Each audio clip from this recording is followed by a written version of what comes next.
రాబోయే రోజుల్లో పెట్రోల్ దొరకదని నా బండికైతే ఫుల్ ట్యాంక్ చేపించేశాను.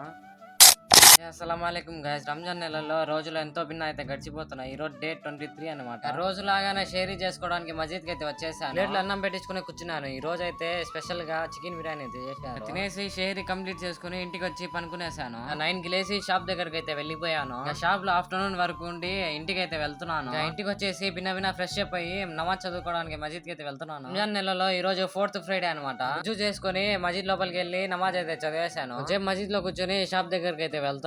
షాప్ అయితే వచ్చేసాను. ఈవినింగ్ 5 దాకా అయితే షాప్ లోనే ఉన్నాను. ఇంటికి వచ్చేసి బాగా హెడ్ఏక్ గా ఉందని కొంచెం అయితే రెస్ట్ తీసుకున్నాను. ఉపవాసం చెల్లించే టైం అయిందని మసీద్ కి అయితే వచ్చేసాను. ఉపవాసం ఖర్జూరంతో అయితే చెల్లించేసి మగ్రిబ్ నమాజ్ చదువుకొని పెట్రోల్ పట్టుకోవడానికి పెట్రోల్ బంక్ అయితే వచ్చేసాను. దానికి ఇజ్రాయెల్ కి మధ్య వార్ జరుగుతుంది కదా అని చెప్పి రాబోయే రోజుల్లో పెట్రోల్ డీజిల్ దొరకదని చాలా మంది అనుకుంటున్నాను. కోసమే నా బండికి అయితే ఫుల్ ట్యాంక్ చేపించేసి పెట్రోల్ పట్టించుకుని ఇంటికి అయితే వెళ్తున్నాను. డే మొత్తం ఇలా అయితే గడిచింది. నెలలో 23 రోజులు అయితే గడిచిపోయాయి. ఇంకా 7 days మాత్రమే ఉన్నాయి.